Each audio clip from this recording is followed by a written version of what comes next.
بسم اللہ الرحمن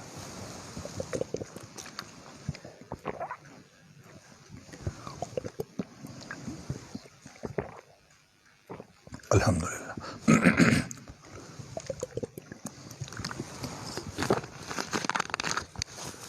الحمدللہ۔ آسٹریلیا سے ایک بہن ہے، وہ کہتی ہے میری 15 سال کی بیٹی ہے، تو وہ جب وضو کرتی ہے نا تو بہت لمبا وضو کرتی ہے، اس کو 1 گھنٹہ لگ جاتا ہے۔ پھر جب نماز شروع کرتی ہے تو اس سے نماز شروع نہیں ہوتی، وسط سے آتے ہیں اس کے نا، تو وسط سے آتے ہیں کہ میرا وضو باقی ہے۔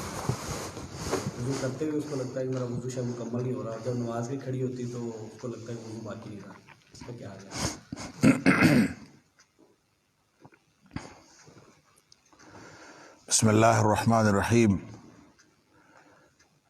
یہ جو لائیو سٹریمنگ کے ذریعے سے سوالات ہم تک پہنچے ہیں، ان میں سے ہمارے پروڈیوسر صاحب نے مجھے بتایا کہ ایک سوال جو آسٹریلیا سے ہماری کسی بہن نے کیا ہے کہ اس کی 15 سال کی بیٹی ہے اور وہ وضو کرتی ہے تو بہت زیادہ وضو کرتی رہتی ہے، گھنٹہ گھنٹہ اس کا وضو مکمل نہیں ہوتا، اور پھر جب وہ نماز پڑھنے کے لیے کھڑی ہوتی ہے تو پھر بھی اس کو مختلف قسم کے وہم آتے رہتے ہیں کہ شاید اس کا وضو پورا نہیں ہے یا کیا ہے مسئلہ، تو اس کا کیا کیا جائے۔ دیکھیں، یہ اس نفسیاتی کیفیت کو، یہ ایک نفسیاتی بیماری ہے، اور یہ یعنی یوں کہہ لیجئے کہ حساسیت کی ایک زیادتی کی بیماری ہے کہ آدمی بہت زیادہ حساس ہوتا ہے، اور اس کو انگریزی میں کہتے ہیں، یہ ماہرین نفسیات نے اس کو ایک بیماری کہا ہے OCD، obsessive compulsive disorder۔ تو بہرحال ماہرین نفسیات اس کا اپنا ایک علاج بھی بتاتے ہیں، کچھ دوائیاں بھی تجویز کرتے ہیں، اور خاص طور پہ سیشنز، وہ کہتے ہیں ماہرین نفسیات کہتے ہیں کہ ہمارے ساتھ آپ سیشن کریں تو ہم ڈی لرننگ کریں گے، اور آہستہ آہستہ انسان جو ہے وہ اس کیفیت سے باہر آ جاتا ہے۔ ویسے بھی جو بچے اس طرح کے سینسٹیو ہوتے ہیں، وہ with the passage of time, جب ان کی تھوڑی سی عمر پختگی کو پہنچتی ہے تو وہ with the passage of time یہ ٹھیک بھی ہو جاتے ہیں، کیونکہ بہت سارے لوگ اس بارے میں خاص عمر میں کانشیس رہتے ہیں۔ ہمارے اپنے عزیزوں میں، ہمارے کزنز میں، ہمارے کولیگز میں بہت سارے لوگ جو ہیں خاص عمر میں اس طرح سے سینسٹیو رہتے ہیں، لیکن پھر ان کو اللہ تعالیٰ اس کیفیت سے نکال دیتا ہے with the passage of time. ایک کلک انسان کی ذہنی کیفیات ہیں، تبدیل ہوتی رہتی ہیں۔ ایک تو بات یہ ہے کہ یہ ایک نفسیاتی کیفیت کا معاملہ ہے، اور ماہرین نفسیات کی انٹرپریشن کو دیکھیں تو پھر سیشنز کریں اور ڈی لرننگ کے اور مختلف نفسیاتی قسم کے علاج کروائیں، اور اس میں پھر دوائی بھی آ سکتی ہے اور مختلف چیزیں آ سکتی ہیں۔ لیکن اس کا جو شرعی پہلو ہے، ہم جو کتاب و سنت کے اوپر یقین رکھنے والے، تو ہمیں یہ یقین رکھنا چاہیے کہ اس کے جتنے بھی کوئی نفسیاتی طور پر یا اس کے ایون جسمانی اور اس کے ذہنی طور پر یا دماغی طور پر بھی کوئی اثرات ہوں، وہ سارے کے سارے اللہ کے ذکر سے ختم ہو سکتے ہیں۔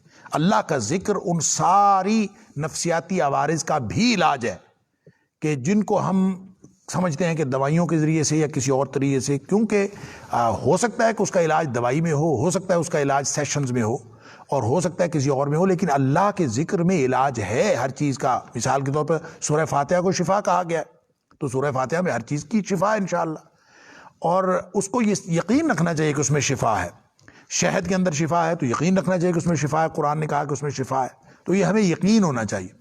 تو اس لیے میں یہ عرض کروں گا کہ بچوں کے ساتھ وہ سیشن کرانے کی بجائے، نفسیاتی سیشن کسی ماہر نفسیات سے کرانے کی بجائے، آپ خود اس کے ساتھ سیشن کریں، اور اس کو نبی پاک صلی اللہ علیہ وسلم کی وہ احادیث بتائیں جس میں نبی اکرم صلی اللہ علیہ وسلم نے رعایتیں دی ہیں، جس میں انسانی جو فطرت کے نقائص ہیں ان کی رعایت کی ہے، اور جہاں کہیں بھی انسان سے کوئی کمی کوتاہی رہ جاتی ہے، اس کوتاہی کو بھی شریعت بہت حد تک اکاموڈیٹ کرتی ہے کہ ایک حد تک آپ نے احتیاط کرنی ہے۔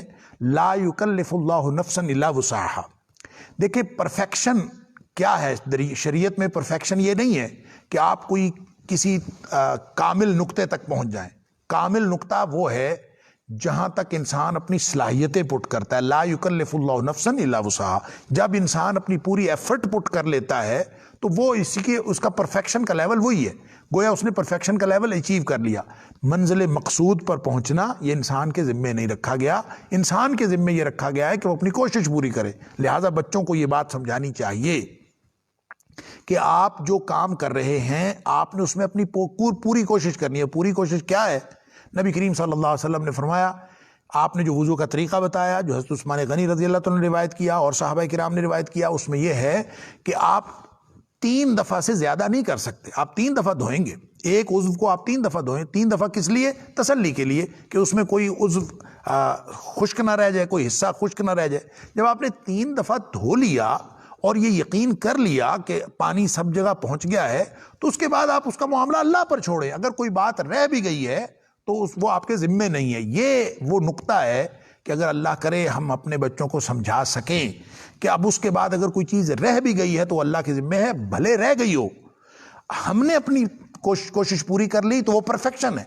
مثلا آپ نے پوری کوشش کی کہ کونیاں خشک نہ رہیں، آپ نے پوری کوشش کی کہ ایڑیاں خشک نہ رہیں، آپ نے پوری کوشش کی، استنشاق بھی پورا کیا، ناک میں پورا پانی چڑھایا، لیکن پورا چڑھا ہے کہ نہیں چڑھا اللہ کو معلوم ہے. پوری یہ کونیاں ہر طرح کی خشکی ختم ہوئی ہے کہ نہیں ہوئی، ہو سکتا ہے کہیں سے پھر بھی خشک رہ گئی ہو. تو اگر کوئی رہ گئی ہے تو پھر وہ معاملہ اللہ کا ہے.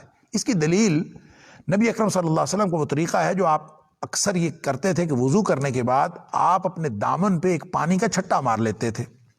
اور پانی کے چھینٹوں کا کیا مقصد ہوتا تھا؟ وہ یہی کہ انسان کے ذہن سے وہم ختم ہو جائے. اگر کہیں اپنے دامن پہ یا کہیں وہ کوئی تری کا نشان دیکھے تو اس کو کوئی وہم نہ آ جائے. اب بھلے تری جو ہے وہ کسی پیشاب کے قطرے سے ہی ہو، لیکن جب آپ پانی کے چھینٹے مار دیں گے تو وہ اس سے چھپ جائے گی. گویا اللہ تعالیٰ انسان کی کمی کوتاہی کی رعایت کرتا ہے اور نبی کریم صلی اللہ علیہ وسلم نے اس کی رعایت دی ہے. جب آپ ان رعایتوں کو بچوں کو کنوے کرنے میں کامیاب ہو جائیں کہ کبھی بھی شریعت نے انسان کو کسی تنگی میں نہیں ڈالا، نبی کریم صلی اللہ علیہ وسلم نے دین کو آسان بنا کے پیش کیا ہے. یسروا ولا تعسروا، اور ان الدین یسر، دین تو آسان ہے. تو جس طرح کا وضو ہم اگر گھنٹہ گھنٹہ وضو کرنے لگ جائیں گے، 2 گھنٹے نہانے لگ جائیں گے، تو اس کا مطلب ہے اس دین تو مشکل ہو گیا. اور پھر اس میں یہ بھی ہے کہ نبی پاک صلی اللہ علیہ وسلم فرمایا لا تسرف فی الماء ولو کنت علی نہر جار، پانی میں اسراف نہیں کرنا، پانی میں فضول خرچی نہیں کرنی، چاہے آپ کسی بہتے ہوئے دریا پہ ہوں. تو جب بہتے ہوئے دریا پہ بھی ہوں، بہت پانی وافر ہو، تو پھر بھی آپ اس میں اسراف نہیں کر سکتے. تو بچوں کو یہ بھی سمجھانے والی بات ہے کہ جب آپ بار بار ہاتھ دھوتے ہیں اور دھوتے ہی رہتے ہیں اور گھنٹہ گھنٹہ، تو آپ کتنا پانی ضائع کرتے ہیں. اس میں آپ نبی پاک صلی اللہ علیہ وسلم کے حکم کی خلاف ورزی کر رہے ہیں، گناہ کے مرتکب ہو رہے ہیں. تو گناہ اور ثواب، نیکی اور برائی، اس کا کانسیپٹ ہمارا ذہن کا بنایا ہوا نہیں ہو سکتا. اس کا کانسیپٹ وہ ہے جو نبی کریم صلی اللہ علیہ وسلم نے بتایا. اللہ کرے ہماری سمجھ میں یہ بات آ جائے، ہم بچوں کو سمجھا سکتے ہیں اور ان کو شفا دینا، ان کو ہدایت دینا، یہ اللہ کا کام ہے.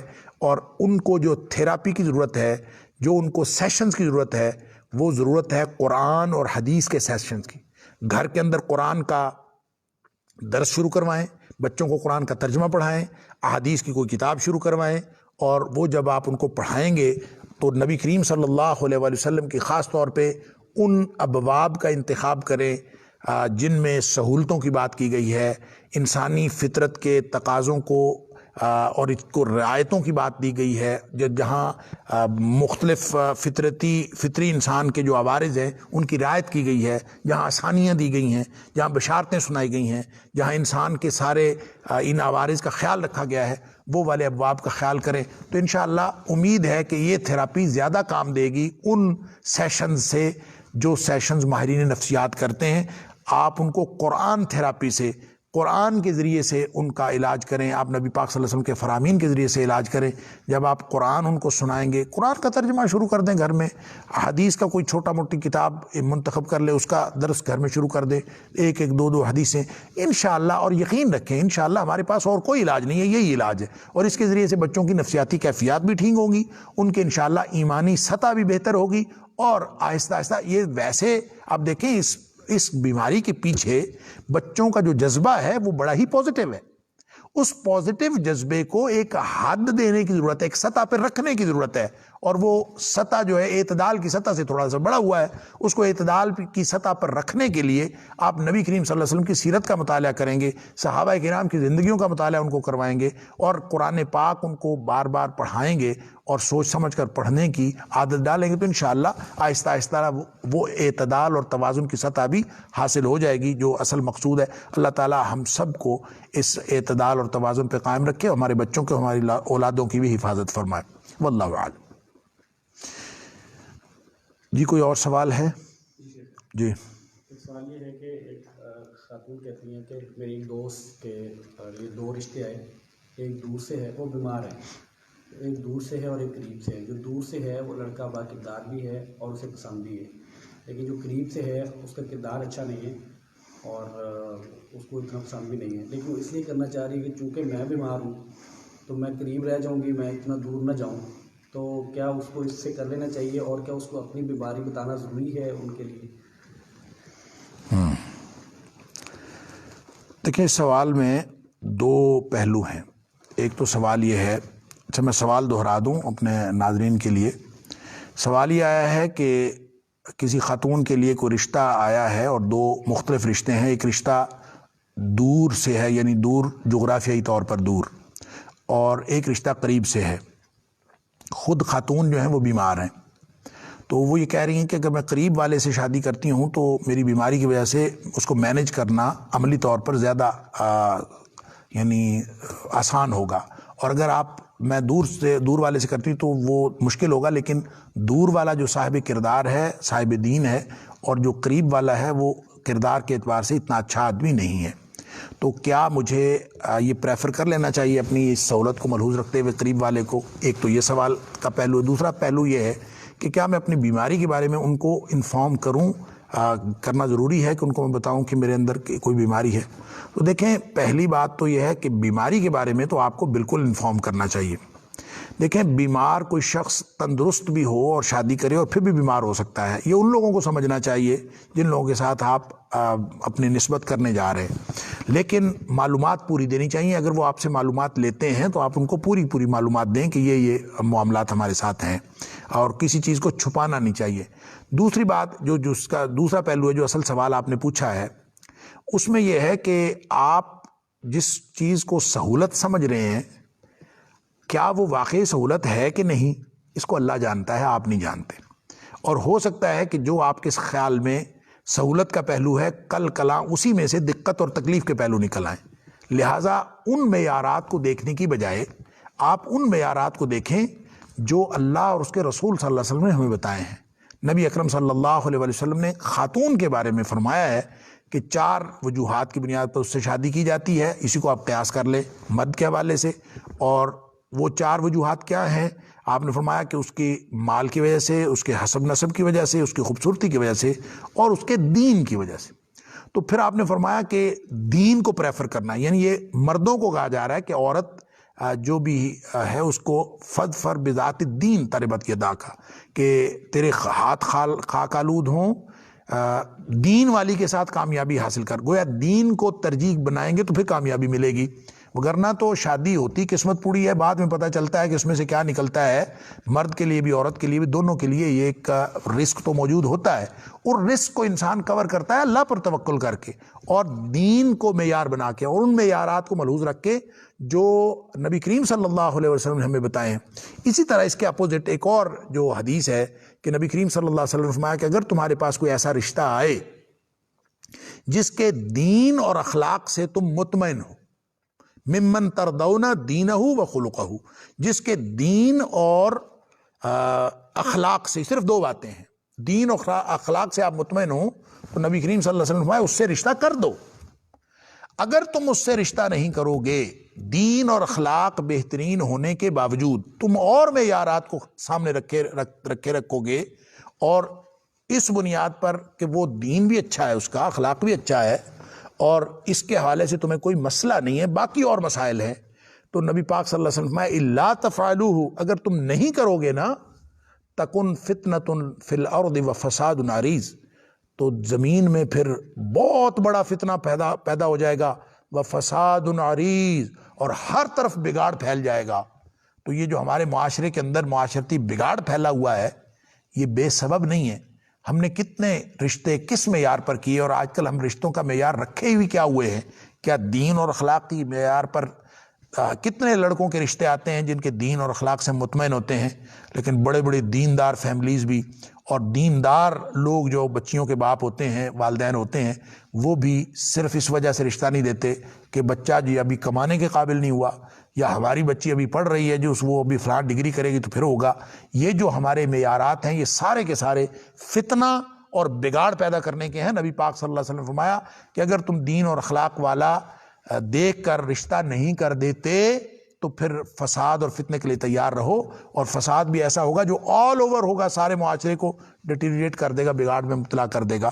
اس لیے آپ کے سوال کا جو جواب ہے اس حدیث کے اندر موجود ہے کہ آپ خود کہہ رہے ہیں کہ وہ آدمی جو دور ہے وہ دین کے اعتبار سے، اخلاق کے اعتبار سے، کردار کے اعتبار سے بہت اچھا ہے، تو نبی کریم صلی اللہ علیہ وسلم نے تو یہی معیار دیا ہے۔ اگر اس معیار پر کریں گے تو انشاءاللہ اس میں خیر ہے، اس میں فضل ہے، اس میں اللہ تعالیٰ رحمت کرے گا، اسی میں خیر ہے۔ اور اگر آپ اس معیار کو نہیں رکھیں گے پھر فتنے کا بھی ڈر ہے، فساد کا بھی ڈر ہے۔ اللہ تعالیٰ ہم سب کو فتنہ اور فساد سے محفوظ رکھے۔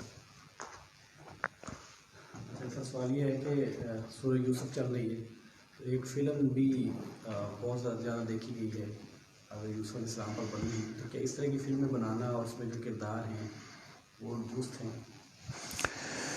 دیکھیں، سوال یہ ہے کہ یوسف علیہ السلام کے حوالے سے بہت سارے ڈرامے اور فلمیں بنی ہیں، تو کیا وہ دیکھ لینی جس میں حقائق بھی ساتھ دیے گئے ہیں اور کردار بھی بنائے گئے ہیں، اور ان کو دیکھنا اور بنانا وہ کیسا ہے؟ دیکھیں، اس میں مختلف آراء ہو سکتی ہیں، اجتہادی بات ہے، اس کے بارے میں کوئی میرے پاس ایسی دلیل تو نہیں ہے کہ میں کہوں کہ یہ سرے سے حرام ہے اس طرح کے کام کرنے۔ لیکن ایک بات یہ ہے کہ انبیاء کرام جو مقدس ہستیاں ہیں، آپ کسی فرد کو دیکھیں، اوورآل آپ ایک سمجھ لیجئے، ایک تو ڈرامہ اور فلم جو ہے وہ کہتے کس کو ہیں، ڈرامہ ہو یا فلم ہو، اس کا مطلب یہ ہوتا ہے کہ آپ ایک فرضی اور جھوٹ اور یعنی ایک بالکل غلط کردار پیش کرتے ہیں، جس کو آپ کسی اور کردار کے اوپر بنا کے پیش کرتے ہیں۔ مثلا اس میں جو آپ جس کردار کو دکھا رہے ہوتے ہیں اصل میں تو وہ نہیں ہوتا، آپ نے جو اس میں میاں بنا ہوتا ہے وہ میاں نہیں ہوتا، وہ شوہر نہیں ہوتا اصل میں، جو اس میں بیوی بنی ہوتی وہ اصل میں بیوی نہیں ہوتی، جو اس میں اولاد بنی ہوتی اس میں اولاد نہیں ہوتی، وہ سارے کردار فرضی ہوتے ہیں۔ اسی طرح جب آپ نبیوں کا کردار کسی عام آدمی سے ادا کرواتے ہیں، پتہ نہیں وہ مسلمان بھی ہے کہ نہیں مسلمان بھی ہو، تو آپ جس نبی کا کردار ادا کراتے ہیں تو میرے خیال میں یہ جھوٹ کی بنیاد پر ہے، یہ غلط کی بنیاد پر ہے، اس لیے یہ بنانا ہی غلط ہے۔ تو آپ ایک ڈرامہ کہتے ہیں اس کو ہے جو بالکل ایک فکشن اور افسانے پر مبنی ہو، اس لیے بہت ساری ڈرامائی تشکیل کے اندر لوگوں کو ضرورت پڑتی ہے، وہ حقائق کو بھی توڑ مروڑ کے پیش کرتے ہیں۔ آپ زیادہ سے زیادہ ان ڈراموں کو دیکھیں گے تو تاریخی واقعات کے بہت سارے واقعات انہوں نے اکارڈنگلی اس کو بنایا ہوتا ہے، لیکن بہت ساری چیزیں پھر بھی اس میں مختلف ہوتی ہیں جو ڈرامائی تشکیل کے لیے ان کو ڈرامے کے تقاضے پورے کرنے کے لیے کرنی پڑتی ہیں۔ یہ بنانے کے اعتبار سے ایک بات جو میں پہلے بھی کئی دفعہ عرض کر چکا ہوں کہ افلاطون نے جو اپنا آئیڈیل سٹیٹ کا تصور دیا تھا، ہم تاریخ فلسفہ کے اندر پڑھتے ہیں کہ انہوں نے اپنی جو آئیڈیل سٹیٹ کا تصور دیا تھا ایک مثالی ریاست کا، تو اس میں اس نے کہا تھا کہ جو مثالی ریاست کا نظام تعلیم ہو اس میں اداکاری کی تعلیم نہیں دی جائے گی۔ اب اندازہ کیجئے قبل مسیح کی بات ہے، اور وہ کہتا ہے اداکاری کی تعلیم نہیں دی جائے گی۔ کیوں؟ وہ کہتا ہے کہ اداکاری اصل شخصیت کو مسخ کر دیتی ہے، اس لیے نہیں دی جائے گی۔ آپ اندازہ کریں، اب آپ ڈرامہ بنا رہے ہیں کسی نبی کے نام پر، تو آپ گویا شخصیات کو مسخ کرنے کے مجرم تو نہیں بن رہے، اس جرم کا ارتکاب تو نہیں کر رہے۔ اور یہ بہرحال مسخ ہوتا ہے یا نہیں ہوتا، ایک تصور تو بیٹھ جاتا ہے دیکھنے والے کے ذہن میں، تو ایک تو بنانے والے کے اعتبار سے مجھے تو یہ درست نہیں لگتا، واللہ عالم۔ البتہ جو بنا لیتے ہیں، خاص طور پہ جو اگر کوئی آپ نے کردار بنانا بھی ہو تو نبیوں کا کردار کسی اداکار سے نہیں کروانا چاہیے، یہ تو بالکل ہی غلط ہے۔ اور ایک عام آپ امتی کو ایک کو پکڑتے ہیں اور اس کو نبی بنا کے سامنے پیش کر دیتے ہیں، تو یہ بنانے کے اعتبار سے جھوٹ بھی ہے، غلط بھی ہے، اور نبیوں کی شان میں یہ کوئی آپ کو اچھی چیز پریزنٹ نہیں کر رہے، ان کی شان میں گستاخی کر رہے ہیں کہ ایک عام شخص کو آپ وہ نبی بنا کے پیش کر رہے ہیں، تو میرے خیال میں یہ درست نہیں ہے، واللہ اعلم۔ اب رہ گئی بات جو بنانے والے ہیں وہ تو بنا لیا، جو دیکھنے والا ہے وہ کہتا ہے کہ میں سورہ یوسف پڑھ رہا ہوں تو مجھے دیکھنے میں بڑی دلچسپی ہے اور واقعات بھی قریب تر ہیں اور مجھے اس دیکھنے میں یوں لگتا ہے کہ وہ سارا منظر میرے سامنے گھوم جاتا ہے، تو یہ بات اپنی جگہ ٹھیک ہے، ہو سکتا ہے بہت ساری چیزیں دلچسپی کا باعث ہوں اور تفہیم میں بھی، قرآنی تفہیم میں بھی ہو سکتا ہے مددگار ثابت ہوں، لیکن اس کا جو مجھے سب سے بڑا منفی پہلو نظر آتا ہے وہ یہ کہ آپ نے جس شخص کو یوسف علیہ السلام کے روپ میں دیکھا وہ اصل میں یوسف علیہ السلام نہیں ہے۔ نبی کریم صلی اللہ علیہ وسلم نے فرمایا، میں نے یوسف علیہ السلام کو دیکھا معراج کی رات، یوسف علیہ السلام کو پوری دنیا کے حسن سے آدھا حسن دیا گیا تھا. تو نبی کریم صلی اللہ علیہ وسلم فرما رہے ہیں کہ یوسف علیہ السلام کو پوری دنیا کے حسن سے آدھا حسن دیا گیا. ایک وہ ہے یوسف علیہ السلام نبی. آپ نے ایک اداکار کو یوسف علیہ السلام کا نام دے کے سامنے کھڑا کر دیا تو آپ کے ذہن میں کیا تصور آیا یوسف علیہ السلام کا؟ لہٰذا آپ جتنا بھی خوبصورت لڑکا سامنے کھڑا کر دیں گے وہ یوسف علیہ السلام کی جوتی کی نوک کے برابر بھی نہیں ہے.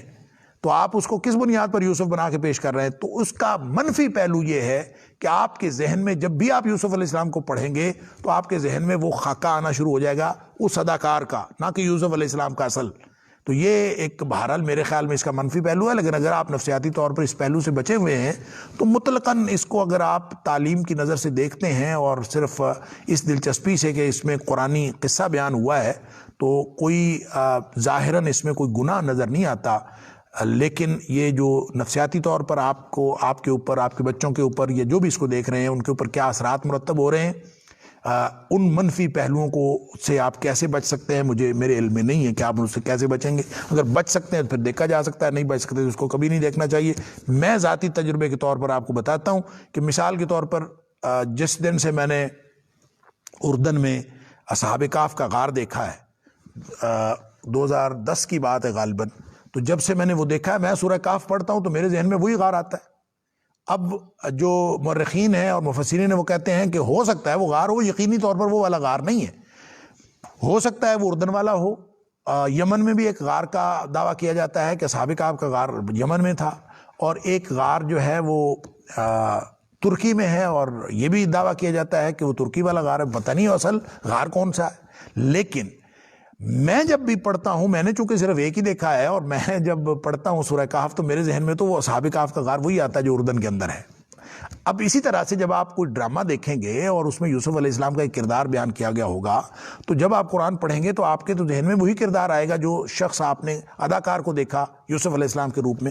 تو یہ ایک بہت ہی منفی پہلو ہے. اگر آپ اس سے بچ سکتے ہیں تو ویسے مطلقاً ڈرامہ دیکھنا میں نہیں سمجھتا کہ آپ اس کو جب تعلیم کی غرض سے دیکھ رہے ہوں تو اس میں کوئی گناہ والی بات، اگر اس میں کوئی بے حیائی کی بات نہیں ہے اور اگر اس میں کوئی ایسی ادروائز گناہ کی بات نہیں ہے تو صرف سرے سے ڈرامہ دیکھنا تعلیمی نقطہ نظر سے یا اپنے معلومات میں اضافہ کرنے کے لیے یا اس کی جو ویژولائزیشن دیکھنے کے لیے، تو میرے خیال میں دیکھنے والوں کے لیے تو مجھے کوئی ایسا حرج والی بات نہیں نظر آ رہی اگر وہ ان منفی پہلوؤں سے بچ سکتے ہیں. واللہ اعلم بالصواب. صاحب کہتے ہیں کہ جدہ سے کہتے ہیں مجھے خواب میں عموماً مردے نظر آتے ہیں، میں کیا کروں، پریشان ہو سکتا ہوں. اللہ اکبر. کہتے ہیں جی کوئی جدہ سے صاحب ہیں، وہ سوال یہ پوچھ رہے ہیں کہ مجھے خواب میں اکثر مردے نظر آتے ہیں تو میں اس سے بہت خوفزدہ ہو جاتا ہوں، تو مجھے کیا کرنا چاہیے؟ دیکھیں بات یہ ہے کہ خواب تو بہت ہی بڑا سینسٹیو معاملہ ہے. سورہ یوسف کی جب ہم نے ابتدا کی تھی تو اس موقع پہ میں نے عرض کیا تھا خواب کے حوالے سے، نبی کریم صلی اللہ علیہ وسلم کے فرامین کا خلاصہ یہ ہے کہ خواب کسی شخص کے، عام شخص کے پاس بیان نہیں کرنا چاہیے، اور برا خواب تو بیان کرنا ہی نہیں چاہیے خاص طور پہ. اور برا خواب وہ ہوتا ہے جس کے بارے میں آپ کے احساسات برے ہیں، آپ خوف میں مبتلا ہو گئے ہیں یا کسی بھی طرح کا آپ کے اوپر ایسی کیفیت طاری ہو گئی ہے جو اچھی نہیں ہے، تو وہ برا خواب ہے. تو برا خواب جو ہے وہ کبھی کسی کو نہ سنائیں، اور بلکہ اس کے بارے میں آپ اعوذ پڑھیں. نبی پاک صلی اللہ علیہ وسلم نے فرمایا کہ جب آپ کی آنکھ کھلتی ہے تو آپ کو ایسا خواب دیکھا ہے جو جس نے آپ کو خوف میں مبتلا کیا ہے تو آپ اعوذ پڑھیں اور اپنی بائیں جانب یعنی جس طرف دل ہوتا ہے 3 دفعہ نفس دھتکار دیں، اور نفس وہ ہوتا ہے جس میں تھوک ملا پھونک، اس طرح. تو اعوذ پڑھیں اور 3 دفعہ یہ کریں اور کروٹ بدل کے سو جائیں. یہ طریقہ ہے. یا پھر ایک دعا بھی آتی ہے کہ اللہم انی اعوذ بک من شر ھذہ الرؤیا، اللہ اس خواب کی برائی سے مجھے بچا لے. اور جب بھی کبھی آپ کو دن میں بھی خیال آئے اس خواب کا تو یہی دعا پڑھیں اللہم انی اعوذ بک من شر ھذہ الرؤیا، اللہ اس خواب کی برائی سے مجھے بچا لے، اس کے شر سے مجھے بچا لے.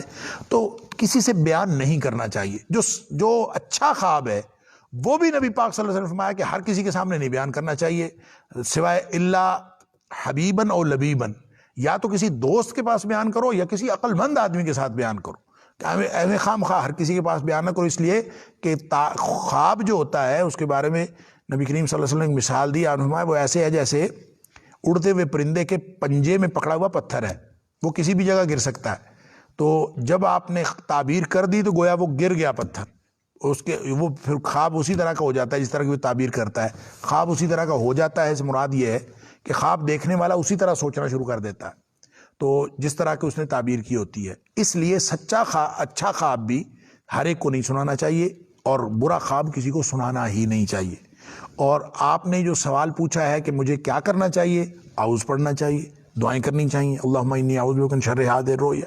اور خاص طور پہ اگر آپ پھر بھی اس بات پر مصر ہوں کہ مجھے تعبیر ہی پوچھنی ہے، تو بھائی میں معبر نہیں ہوں، میں تعبیر نہیں بتا سکتا۔ ویسے تو علماء نے لکھا ہے کہ تعبیر جو ہے حضرت یوسف علیہ السلام کے حوالے سے کہ اللہ تعالیٰ نے ان کو علمنی من تعویل الاحادیث، وہ کہتے ہیں کہ اللہ نے مجھے خوابوں کی حقیقت بتائی تھی اور تعبیر کا علم دیا تھا، یا عمومی طور پر معاملہ فہمی بھی اس سے مراد ہے۔ تو خوابوں کی تعبیر سے مراد کوئی خاص فن نہیں ہے، بلکہ مفسرین نے لکھا ہے کہ خوابوں کی تعبیر دراصل انسان کی بصیرت کے اوپر منحصر ہے، اور اللہ تعالیٰ بعض اوقات لوگوں کو ایسی شاندار بصیرت دے دیتا ہے کہ خواب سنتے ہی ان کی سمجھ میں آ جاتا ہے وہ کیا ہے۔ بہرحال میں ان لوگوں میں سے نہیں ہوں کہ جن کو خواب سنتے ہی بات سمجھ میں آ جائے۔ اللہ تعالیٰ ہماری بصیرت کا وہ لیول کر دے تو بڑی بات ہے، لیکن میں تو نہ کبھی معبر ہونے کا دعویٰ کیا ہے، اور نہ میں کبھی عام طور پہ تعبیر کرتا ہوں، اور کوشش کرتا ہوں کہ تعبیر نہ کروں، اس لیے کہ جس چیز کے بارے میں انسان کو تیقن نہ ہو اور واضح نہ ہو تو خواہ تعبیر کرنے کی ضرورت نہیں۔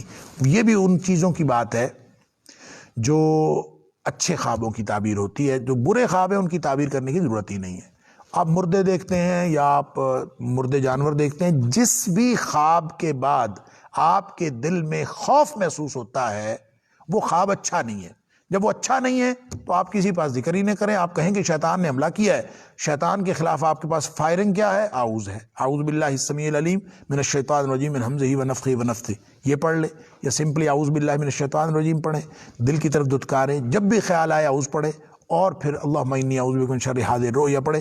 واللہ اعلم، اس کے علاوہ میرے پاس اور کوئی علاج نہیں۔ قرآن پڑھیں، اپنے آپ کو دم کریں، سورہ فاتحہ، آیت الکرسی، چاروں کل یہ پڑھ کے دم کیا کریں، صبح و شام بھی کریں، ہر نماز کے بعد ٹوٹل 6 دفعہ دم کریں، ہر نماز کے بعد کریں اور سوتے وقت کریں، فجر، مغرب اور سوتے وقت 3 دفعہ پڑھ کے کریں، باقی نمازوں کے ساتھ 1 دفعہ کریں۔ آپ انشاءاللہ اللہ کی حفاظت میں آ جائیں گے، خواب و شابوں کا مسئلہ پھر ہی ختم ہو جاتا ہے، شیطان کے حملوں سے بھی محفوظ ہو جائیں گے، اور ہر طرح کے جو دشمن ہیں ان کے حملوں سے محفوظ ہو جائیں گے انشاءاللہ۔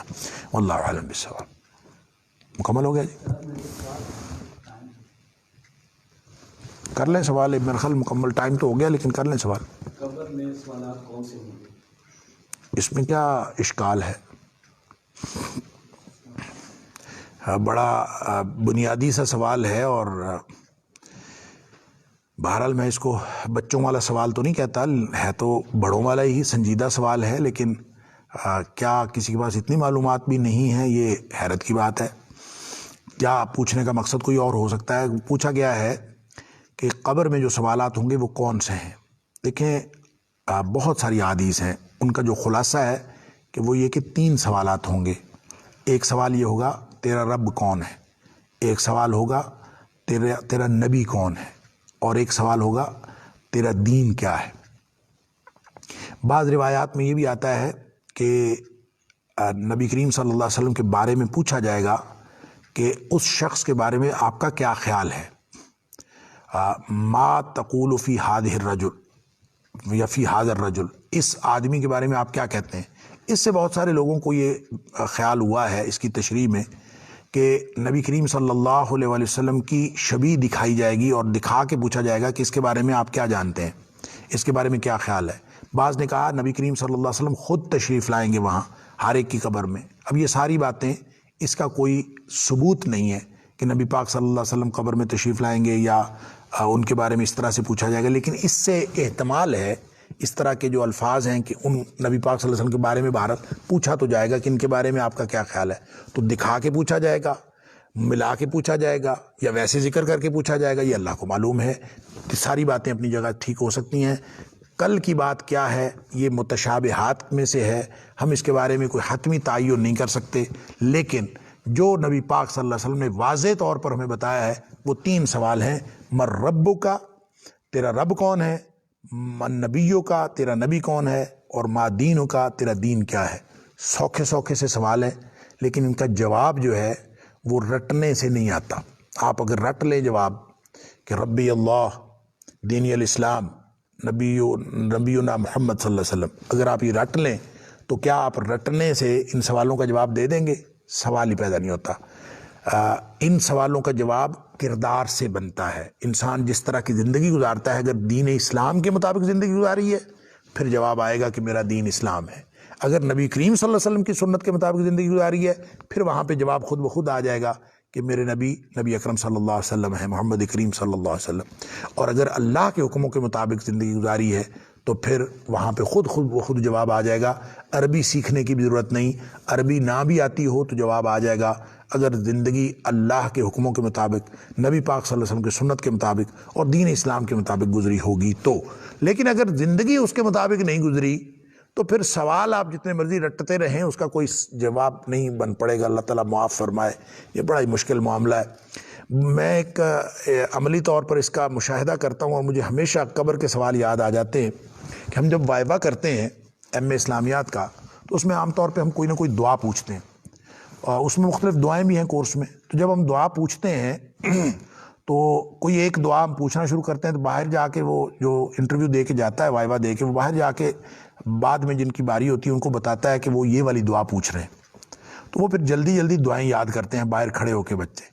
تو دعائیں جب یاد کر کے اسی دن یاد کر کے اندر آتے ہیں تو پھر وہ کوئی لفظ ادھر سے کوئی اگلا لفظ پیچھے اور پچھلا لفظ آگے اور الٹا سیدھا سنانے کی کوشش کرتے ہیں۔ تو میں ان سے پوچھتا ہوں کہ آج یاد کی ہے؟ وہ کہتے ہیں ہاں جی آج یاد کی ہے۔ تو میں کہتا ہوں کہ بالکل اسی طرح جیسے آج یاد کر کے آپ دعا نہیں سنا سکتے، وہ شخص سنا سکتا ہے جو معمولات میں اس دعا کو شامل رکھتا ہے، اس کو سنانے کا مسئلہ ہی کوئی نہیں ہے۔ جو مرضی دعا سن لیں، جس نے ساری مسنون دعائیں یاد کی ہیں، اپنے معمولات کا حصہ رکھتا ہے، وہ ایم اے اسلامیات کر رہا ہو چاہے نہ کر رہا ہو، اس کو تو آتی ہیں۔ تو یہی معاملہ قبر کے سوالات کا ہے، رٹنے سے اس کا جواب نہیں آتا، اس کا جواب زندگی گزارنے سے آتا ہے۔ اللہ تعالی ہم سب کو دین اسلام کے مطابق، نبی کریم صلی اللہ علیہ وسلم کی سنت کے مطابق اور اللہ کے حکموں کے مطابق زندگی گزارنے کی توفیق عطا فرمائے۔ اللہم اہدنا بالقرآن العظیم، اللہم انفعنا بالقرآن العظیم، اللہم ارفعنا بالقرآن العظیم، اللہم اجرنا من النار بالقرآن العظیم، اللہم ادخلنا الجنة الفردوس بالقرآن العظیم، اللہم ارزقنا الجنة الفردوس بالقرآن العظیم، اللہم ادخلنا کلنا الجنة الفردوس بالقرآن العظیم، اللہم اجعل القرآن لنا اماما ونورا وہدا ورحمة، اللہم اجعل القرآن ربیع قلوبنا ونور صدورنا وجلاء احزاننا وذهاب همومنا وغمومنا، وصلی اللہ تعالی علی خیر خلقہ محمد وآلہ وصحبہ اجمعین، آمین آمین برحمتک یا ارحم الراحمین۔